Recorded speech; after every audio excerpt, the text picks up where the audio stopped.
Today I'm going to present a book review of a very important book, The Lessons of History. The Lessons of History is written, this book was written by Ariel Durant and Will Durant. They're husband and wife, and they are very famous writers, and their writing spans over 90 years almost, from 1920s uh, onwards to their last book was published. It was This book was lost and then it was found, and this book was published in 2014. This was so they started publishing. Their first book was published in 1926, and this book, last one, that was published after their death, it was published in 2014. Yeah.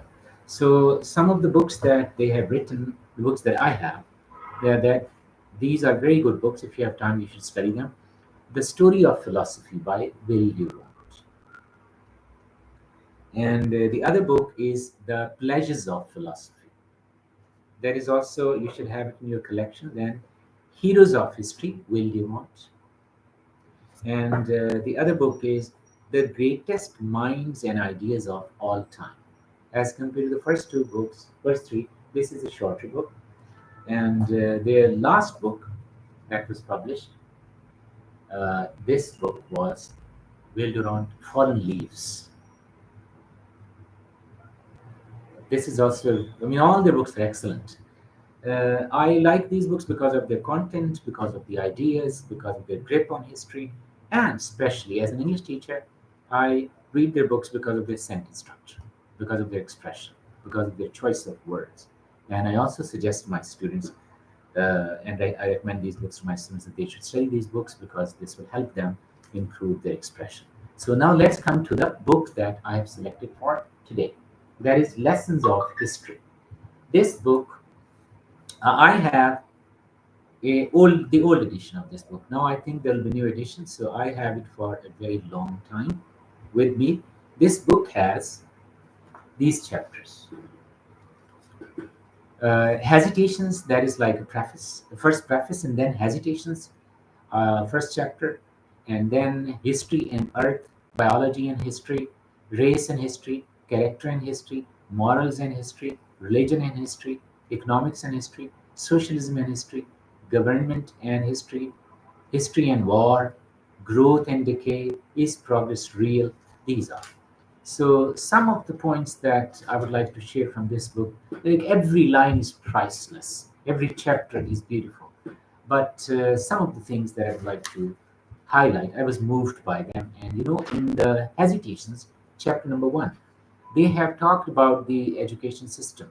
They've talked about man, human beings, and then they have talked about the education system. And especially the last paragraph is so beautiful. It says, Man, since man is a moment in astronomical time, a transient guest of the earth, a spore of his species, a sign of his race, a composite of body,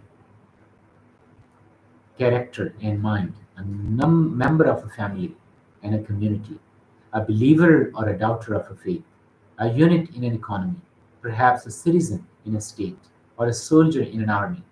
We may ask under the corresponding heads: astronomy, geology, geography, biology, ethnology, psychology, morality, religion, economics, politics, and war, what his history has to say about the nature, conduct, and prospect of man. It is a precarious enterprise, and only a fool would try to compress 100 centuries into 100 pages of hazardous conclusions. We proceed. And before this, in these hesitations, they raise a question. And that question is that human beings, especially, we study uh, in universities, colleges. So, what is the outcome of this learning? These institutions where we study, uh, what have we learned from it? Has it been of any substance, of any value? And then it is the history in the earth. And here, the lines that I love are the writers, they give an example that if a giant heavenly object strikes the earth and the earth is being perished into pieces, here they describe that moment. And they say that we accept that possibilities in our stride and retort to the cosmos in the words of Pascal. When the universe has crushed him, man will still be nobler than that which kills him, because he knows that he is dying, and in its victory, the universe knows nothing. So, this sentience, consciousness, awareness that we are alive, we are living, that is unique to human species, which other species they don't have. Similarly, they have discussed a lot of other things, especially for students. I would like to tell them to read page 33, Character and History. Here, they have given a table of characters, and they have given instincts, habits, feelings, and each heading has been divided into positive and negative. So, those boys and girls who want to be leaders, they can read this page and this chapter to mold and to shape their characters into leadership roles by looking at the characteristics and features that are given here in this chapter. Similarly, another very important and interesting thing that they have mentioned is in this chapter.